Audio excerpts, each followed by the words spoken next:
매일매일 쏟아지는 핫 이슈 AI 솔루션 해시봇 조이. 자, 오늘도 건강에 대한 궁금증을 포기해줄 조이와 함께합니다. 조이야, 오늘 주제는 뭐야? 오늘은 우리가 흔히 쓰는 표현이 과장이 아니었을지도 모른다는 이야기입니다. 피가 솟구칠 만큼 화를 내면 실제로 혈관이 손상될 수 있다는 연구 결과가 나왔습니다.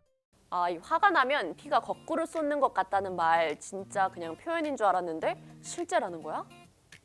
연구 결과를 보면 완전히 틀린 말은 아니었습니다. 강한 분노 감정이 혈관의 이완을 방해하고 피의 흐름을 어렵게 만든다는 사실이 확인됐습니다. 어디서 나온 연구야? 미국 컬럼비아 대학교 어빙 메디컬 센터 다이치 신보 박사 연구팀의 연구입니다.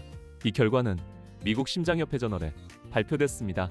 심장 관련 학술지면 혈관 얘기는 더 믿을만 하겠네. 연구 설계도 흥미롭습니다. 연구진은 뉴욕시에 거주하는 18세 이상 건강한 성인 280명을 대상으로 실험을 진행했습니다. 질환이 있는 사람 말고 건강한 사람을 대상으로 했다는 거네? 맞습니다. 참가자들은 먼저 30분 동안 휴식을 취한 뒤 혈압, 혈류, 혈관 확장 능력 등을 측정받았습니다. 그 다음 네 그룹으로 나뉘어 각각 다른 감정을 8분 동안 유도받았습니다. 분노, 불안, 슬픔, 그리고 아무 감정도 유도하지 않은 대조군이었습니다. 분노와 불안 그룹은 과거의 감정적인 기억을 떠올렸고, 슬픔 그룹은 우울한 글을 읽었습니다. 대조군은 숫자를 세면서 감정적으로 중립을 유지했습니다. 그럼 화난 상태를 일부러 만든 거야? 그렇습니다. 그리고 감정 유도 직후 3분, 40분, 70분, 100분 후까지 혈관 기능을 계속해서 측정했습니다. 결과가 어땠길래 이렇게나 화제가 된 거지? 놀랍게도 분노를 느낀 그룹에서만 뚜렷한 변화가 나타났습니다. 혈관이 이완되는 능력이 실험 직후부터 최소 40분 이상 유의미하게 저하된 것으로 나타났습니다. 40분이면 이 화가 난 다음에도 꽤 오래 가는 거네. 맞습니다. 반면 불안이나 슬픔을 느낀 그룹에서는 통계적으로 의미 있는 변화가 관찰되지 않았습니다. 즉 같은 부정적 감정이라도 분노가 혈관에 가장 직접적인 영향을 준 것입니다. 혈관 이완 능력이 떨어진다는 게 어떤 의미야? 혈관 안쪽에는 내피세포라는 조직이 있습니다. 이 세포가 손상되면 혈관이 필요할 때 충분히 확장되지 못합니다. 이 상태가 반복되면 죽상동맥경화증 위험이 커지고 결국 심장마비나 뇌졸중으로 이어질 수 있습니다. 그럼 화를 자주 내는 사람은 혈관을 계속해서 혹사시키는 셈인 거네. 그렇게 볼 수 있습니다. 연구진도 화를 아예 안 내고 살 수는 없지만 반복적인 분노는 혈관에 만성적인 손상을 남길 수 있다고 설명했습니다.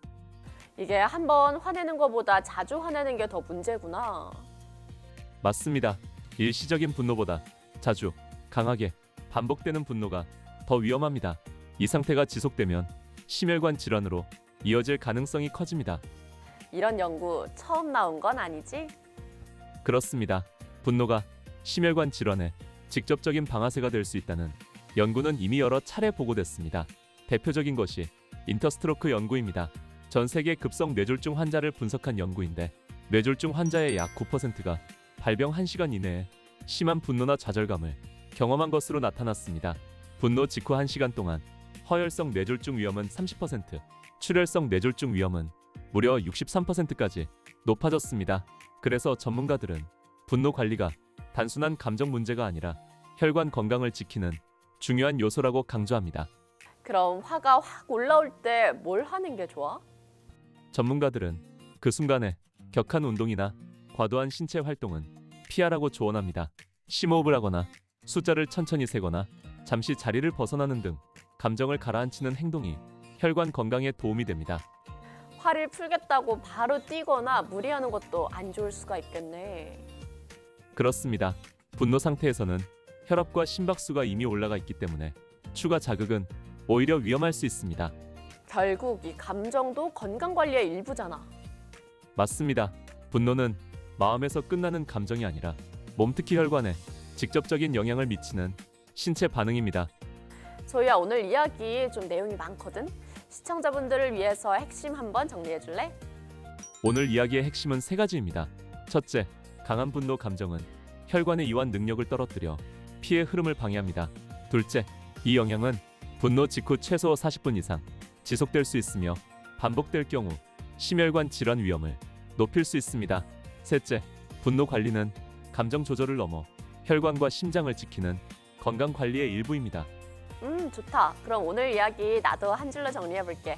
화를 내는 순간 가장 먼저 상처 입는 건 내 혈관이다.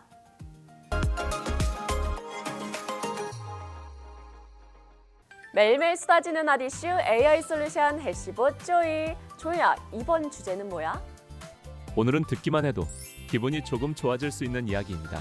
웃음이 단순한 기분 전환을 넘어서 심장과 뇌 건강까지 지켜줄 수 있다는 전문가 조언과 연구 결과가 나왔습니다. 특히 억지로 웃어도 효과가 있다는 점이 주목받고 있습니다. 억지로 웃어도 된다고? 그럼 진짜 안 웃겨도 웃는 척만 해도 된다는 거야? 완전히 틀린 말은 아닙니다. 웃음은 감정의 결과이기도 하지만 동시에 몸을 자극하는 신체 반응이기도 합니다. 그래서 웃음이 먼저 나오면 뇌와 몸이 그에 맞게 반응하기도 합니다. 이건 어디서 나온 얘기야? 미국 펜실베이니아 대학교 의대 심장 전문의인 마이클 밀러 교수의 설명입니다. 이 교수는 1990년대부터 웃음이 인체에 미치는 생리적 효과를 연구해온 전문가입니다. 심장 전문의가 웃으라고 말하는 거면 좀 느낌이 다르긴 하다. 맞습니다. 밀러 교수는 환자들에게 일주일에 최소 3일에서 5일은 운동을 하고 그중 2일에서 5일은 배꼽이 빠질 정도로 크게 웃으라고 권하고 있다고 밝혔습니다. 웃는 것도 운동처럼 계획을 해야 된다는 거네. 그렇습니다. 그만큼 웃음이 몸에 주는 자극이 크다는 의미입니다. 연구에 따르면 코미디 영상을 보고 크게 웃을 때 뇌에서는 엔도르핀이 분비됩니다. 엔도르핀은 기분을 좋게 할 뿐 아니라 통증을 완화하는 천연 진통제 역할도 합니다. 그래서 크게 웃고 나면 몸이 이완되고 가벼워진 느낌이 드는 것입니다. 웃고 나면 괜히 몸이 풀리는 느낌. 그게 진짜 이유가 있었던 거네? 그뿐만이 아닙니다. 웃을 때 혈관 기능을 개선하는 산화질소 생성도 촉진됩니다. 산화질소는 혈관을 확장해서 혈압을 낮추고 염증과 콜레스테롤 수치를 조절하는 역할을 합니다. 그럼 이 심장에도 직접적인 도움이 되는 거야? 그렇습니다. 이런 작용 덕분에 심근경색 위험도 낮아질 수 있다는 설명입니다. 장기 추적 연구에서도 이 연관성은 뚜렷하게 나타났습니다. 일본에서 40세 이상 성인을 평균 5년 넘게 추적 관찰한 연구가 있습니다. 한 달에 한 번도 웃지 않는 사람은 일주일에 한 번 이상 웃는 사람보다 전체 사망 위험이 거의 2배 가까이 높았고 심혈관 질환으로 인한 사망 위험도 60% 이상 높았습니다. 이건 웃음이 그냥 기분 문제가 아니라 생존이랑도 연결이 된다는 얘기잖아. 그렇게 해석할 수 있습니다. 또 65세 이상 고령자를 대상으로 한 연구에서는 거의 웃지 않는 사람이 기능장애를 겪을 위험이 40% 이상 높았습니다. 특히 혼자 웃는 것보다 다른 사람과 함께 웃을 때 위험이 더 낮았습니다. 같이 웃는 게 더 좋다는 거네. 맞습니다. 웃음은 사회적 자극과 결합될 때 효과가 더 커집니다. 뇌 건강과도 직접적인 관련이 있습니다. 일본 오사카 대학교 연구팀은 거의 웃지 않는 노인이 매일 웃는 노인보다 인지 기능 저하 위험이 약 1.4배 높다고 보고했습니다. 웃음이 뇌 혈류를 증가시키고 신경 성장 인자를 자극하는 것으로 분석됐습니다. 치매 예방 얘기랑도 이어진다. 맞습니다. 웃음은 뇌와 심장을 동시에 자극하는 아주 드문 생활 습관입니다. 그런데 아까 말한 억지 웃음, 그건 정말로 효과가 있어? 이 부분이 이번 기사에서 가장 흥미로운 대목입니다. 독일 예나대학교 연구팀이 웃음과 관련된 논문 45편을 분석한 메타 분석 결과가 있습니다.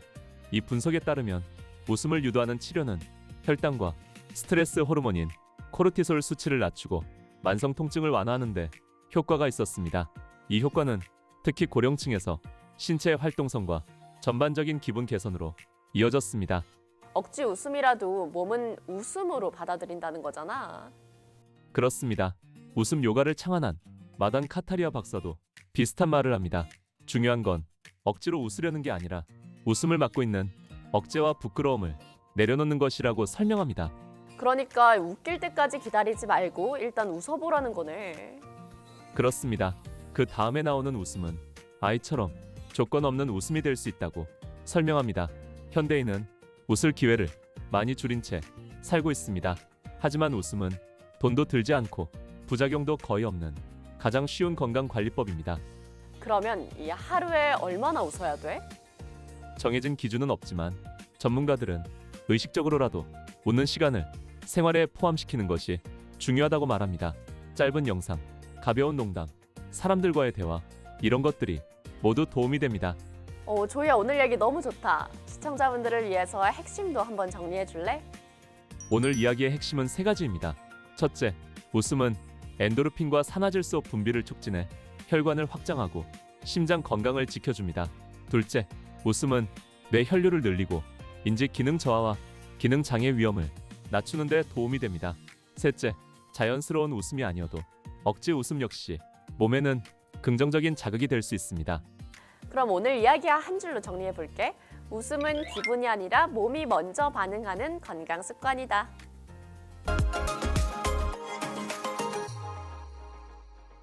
매일매일 쏟아지는 핫 이슈 AI 솔루션 헬시봇 조이. 조이야, 이번 주제는 뭐야?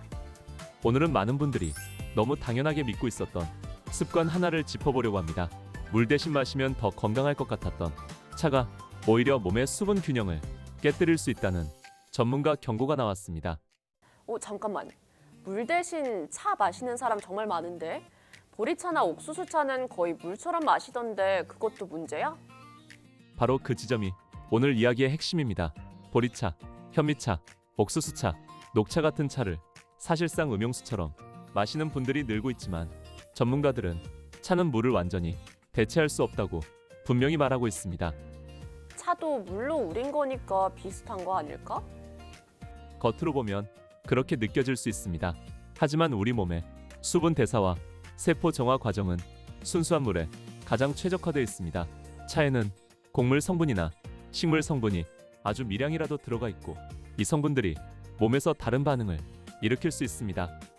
그러면 이 차 자체가 나쁜 음료는 아닌 거지? 그렇습니다. 전문가들도 차 자체가 나쁘다고 말하지는 않습니다. 문제는 차를 물처럼 장기간 습관적으로 마시는 경우입니다. 이런 경고는 어디서 나오는 거야? 정세현 한의학 박사는 최근 차는 물을 완전히 대체할 수 없다고 강조했습니다. 우리 몸의 수분 흐름과 노폐물 배출은 순수한 물을 통해 가장 효율적으로 이루어진다는 설명입니다. 그럼 하루에 차를 아예 마시면 안 되는 건 아니지? 그렇습니다. 하루 한두 잔 정도 보조 음료로 마시는 것은 문제가 되지 않습니다.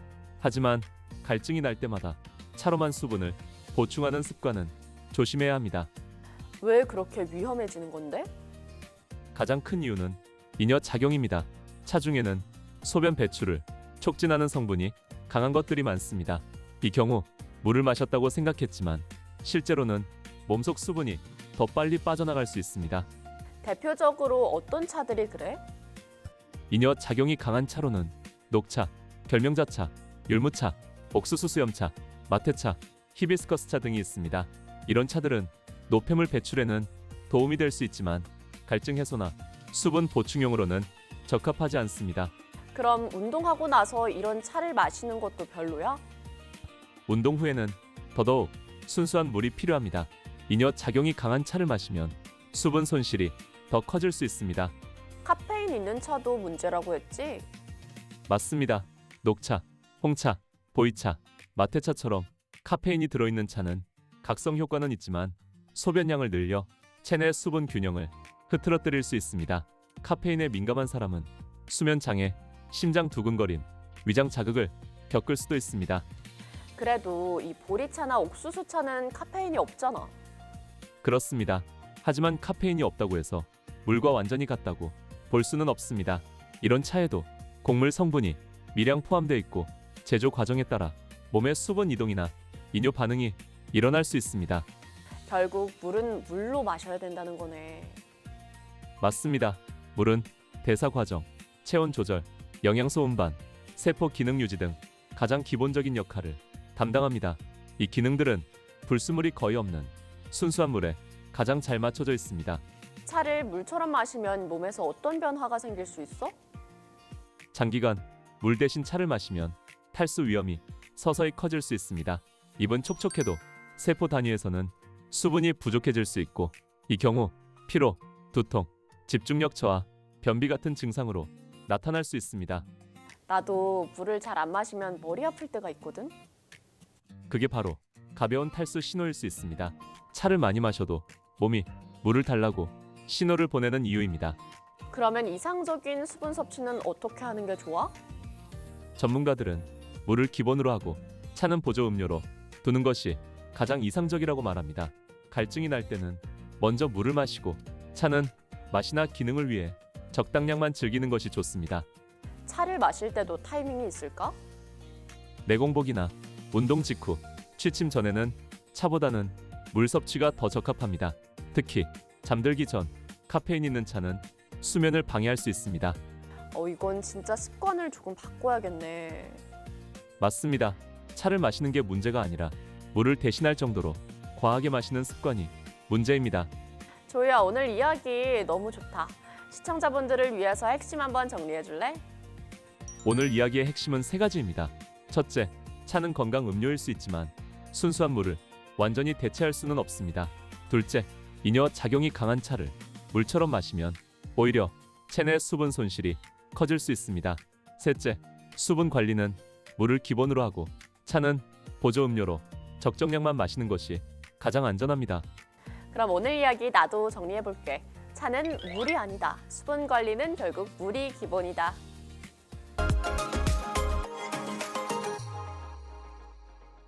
매일매일 쏟아지는 핫 이슈 AI 솔루션 해시봇 조이. 조이야, 이번 주제는 뭐야? 오늘은 특히 여성분들이 꼭 알고 있어야 할 질환 이야기입니다. 환자 10명 중 8명이 여성인 질환. 최근 배우 한고은 씨도 알았다고 밝혀 관심이 커진 신우신염에 대해 이야기해 보겠습니다. 신우신염? 이름부터 좀 어려운데 이거 많이 위험한 병이야? 초기에 잘 치료하면 회복이 가능한 질환이지만 치료 시기를 놓치면 상당히 위험해질 수 있는 감염성 질환입니다. 신우신염은 신장이나 신우 같은 상부 요로에 세균이 침투해 발생합니다. 그럼 방광염이랑은 다른 거구나. 연결돼 있지만 단계가 다릅니다. 대부분은 대장균 같은 세균이 요도를 통해 방광으로 들어가 방광염을 일으킨 뒤 위로 올라가 신장까지 감염되면서 신우신염으로 진행됩니다. 그러니까 이 방광염을 방치하다가 더 커지는 경우가 많겠네. 맞습니다. 그래서 신우신염은 방광염이 선행되는 경우가 상당히 많습니다. 그런데 왜 여성한테 이런 게 많이 생겨? 해부학적 구조 때문입니다. 여성은 요도가 남성보다 짧고 항문과의 거리도 가깝습니다. 이 때문에 세균이 요로로 침투하기가 상대적으로 쉽습니다. 실제로 건강보험심사평가원 자료를 보면 신우신염 환자의 약 78%가 여성으로 남성보다 3배 가까이 많습니다. 그럼 여성이라면 누구나 조심해야겠네. 그렇습니다. 특히 과로, 스트레스, 당뇨병, 임신처럼 면역력이 떨어진 상태에서는 감염 위험이 더 높아집니다. 이 한고은 씨도 컨디션이 많이 안 좋았다고 말했잖아. 맞습니다. 한고은 씨는 염증 수치가 높아져 신우신염을 2주 동안 앓았다고 밝혔습니다. 전문의들은 이런 사례가 요즘 들어 결코 드물지 않다고 말합니다. 초기 증상은 어떻게 시작돼? 문제는 초기 증상이 감기와 너무 비슷하다는 점입니다. 발열, 오한, 몸살, 피로감이 먼저 나타나는 경우가 많습니다. 그러면 진짜 감기로 착각하겠는데? 그래서 방치되는 경우가 많습니다. 하지만 신우신염에는 감기와 다른 중요한 특징이 있습니다. 기침, 콧물, 가래 같은 호흡기 증상은 없는데 옆구리나 등 쪽 통증이 동반됩니다. 또 방광염 증상이 함께 나타나는 경우도 많아 소변 볼 때 통증, 빈뇨, 소변이 탁해지거나 냄새가 심해지는 증상이 같이 나타날 수 있습니다. 심하면 혈뇨가 보이기도 합니다. 그럼 열나고 옆구리 아프고 소변이 이상하면 무조건 병원에 가야겠네. 그렇습니다. 이 조합은 절대 그냥 넘기면 안 됩니다. 대부분은 항생제 치료를 1주에서 2주 정도 진행하면 호전됩니다.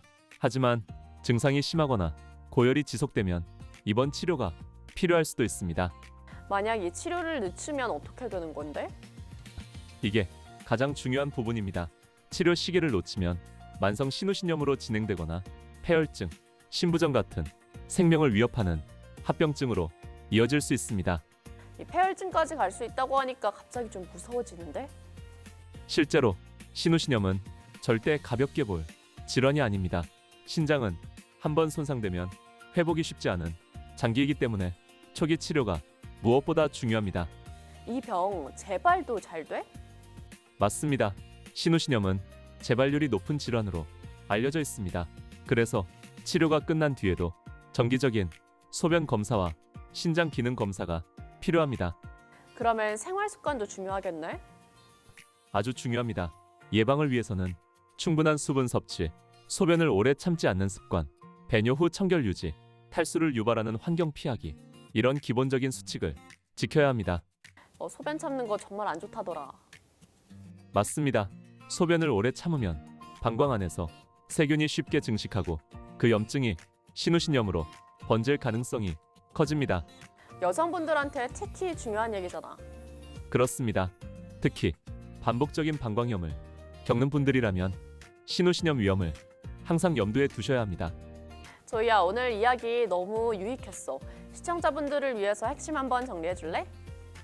첫째, 신우신염은 신장까지 침범하는 요로 감염 질환으로 환자의 약 78%가 여성입니다. 둘째, 초기 증상이 감기와 비슷하지만 옆구리 통증과 소변 이상이 함께 나타나면 반드시 병원을 찾아야 합니다. 셋째, 초기 치료를 놓치면 만성 신우신염, 폐혈증, 신부전 같은 심각한 합병증으로 이어질 수 있어 조기 진단과 생활습관 관리가 매우 중요합니다. 네, 그럼 오늘 이야기 한 줄로 정리를 해볼게. 신우신염은 참고 버티는 병이 아니라 바로 치료해야 하는 병이다.